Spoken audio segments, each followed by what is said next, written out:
The essence of capitalism is to turn nature into commodities and to turn commodities into capital.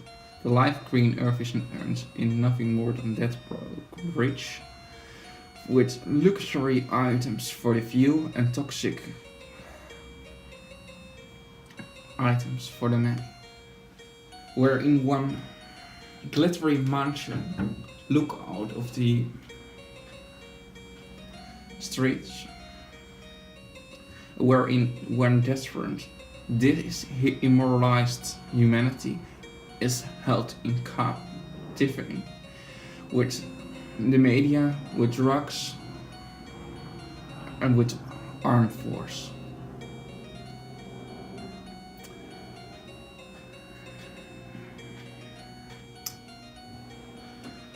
Capitalism is a foolish idea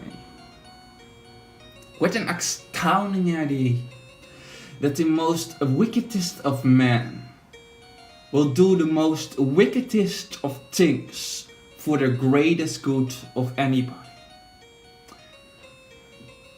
Think about this for a moment. That's what in America is the norm. And in a lot of Western countries that have adopted the model of capitalism, capitalism served its master. Capitalism served the rich man. Capitalism don't serve the man, only the one that can avoid it.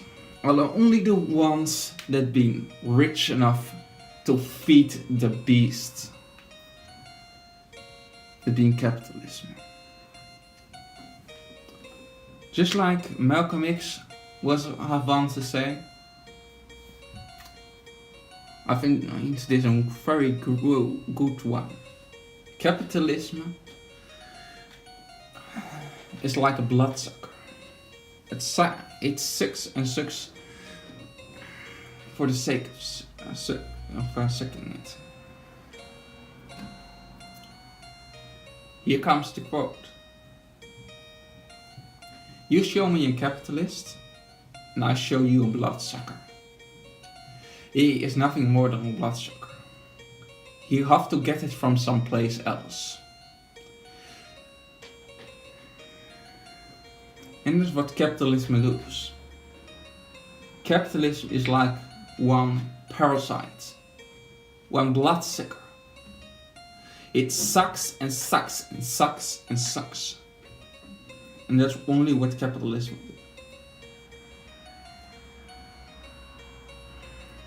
And absolutely, if you use the look to in the media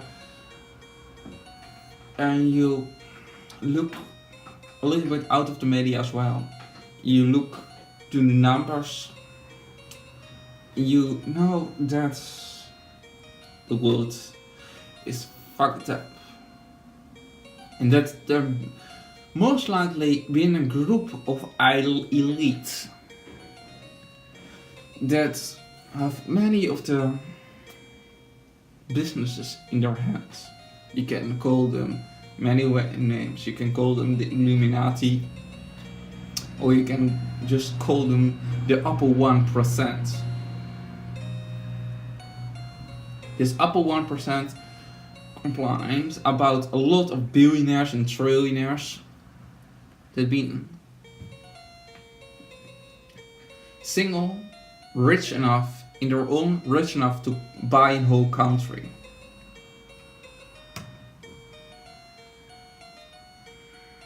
And they're being the true masters of capitalism.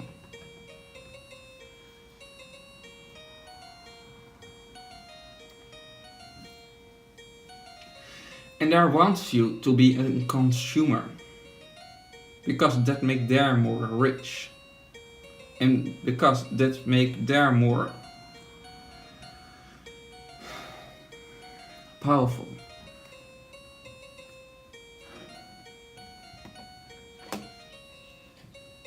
So minimalism, the minimalistic mindset even, I mean, not for 100%, but I try in don't put things away that we can use. So in a certain way, I've been a minimalist. This shirt I have on myself, I have this 6 years, and also on some parts is beginning to raveling. So you see here, I wear all my clothing completely out, just like many of my stuff. I use them for the one falling 100%. I don't buy the newest Gizmo or the newest mobile phone because it can.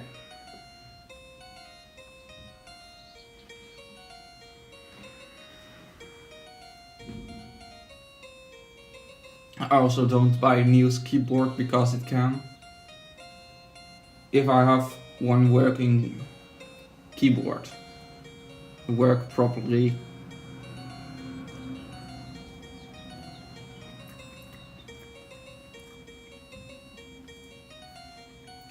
so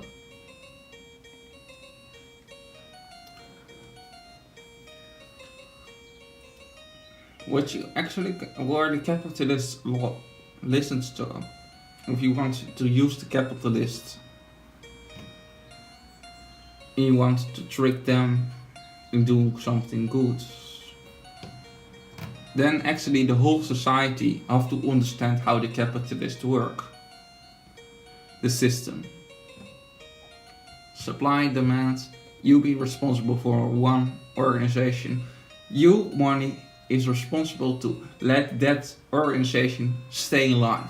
For example, you say that you don't be responsible for murdering animals in concentration camps that we so euphemistically refer as slaughterhouses. But you be the one that let these industries stay alive. It is your money that make the billions and billions of massacres happening. If you buy that kind of stuff. If you buy cheap clothing and not fair trade, you paying for the commodification, actually the child slave labor in poor countries. It all be not so hard to understand.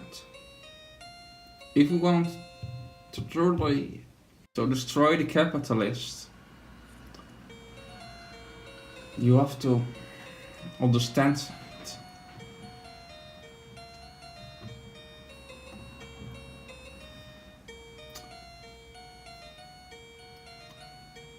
You have to understand how the capitalists work.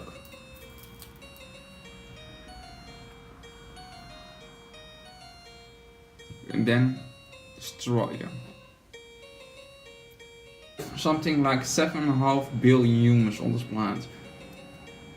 And we have something like at least 150 billion innocent animal victims on this planet.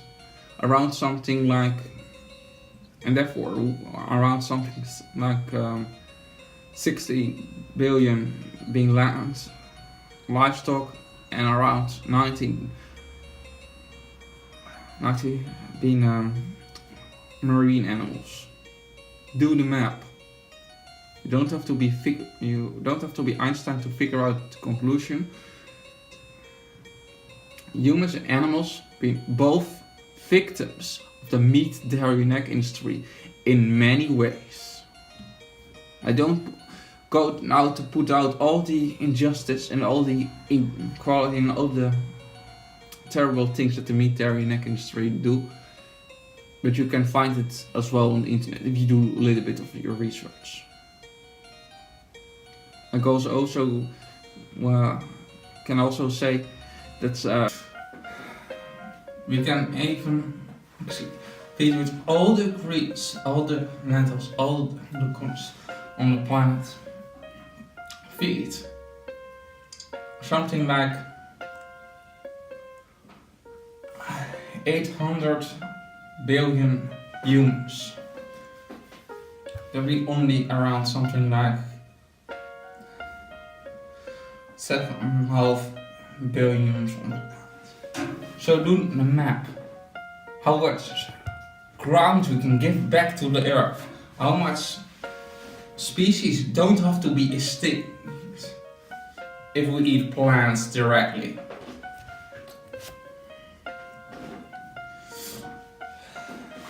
We can only feed on this planet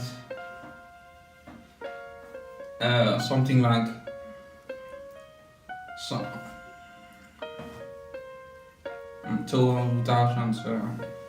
2 billion humans on this planet on a meat-dairy eating addicts diet.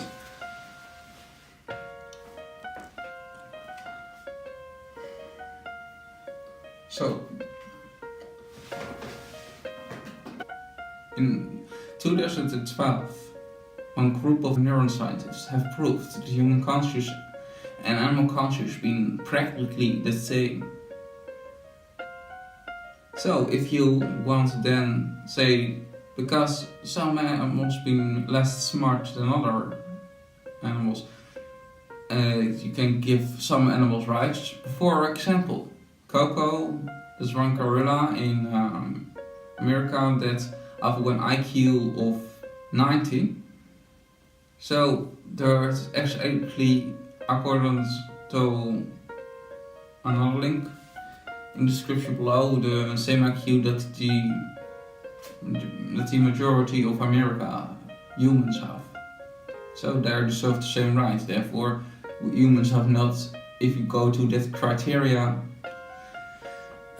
to cut the rainforest away where orangutans and gorillas and that kind of monkeys live. And now if you go a little bit further, and we say that pigs, for example, pigs have the intelligence of a child of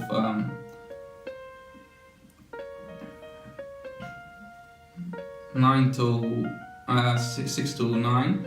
So humans that have, when they're being adults, an IQ of 6 and 9, deserve not the same rights as people that have been higher in their intelligence. If you use the same kind of logic, then you have the right to kill humans with weak intelligence. If you use the same kind of logic that you use. Think for one moment not about yourself, but think for one moment about the victims who have been innocent, how harmed nobody ever in their whole life, and go vegan.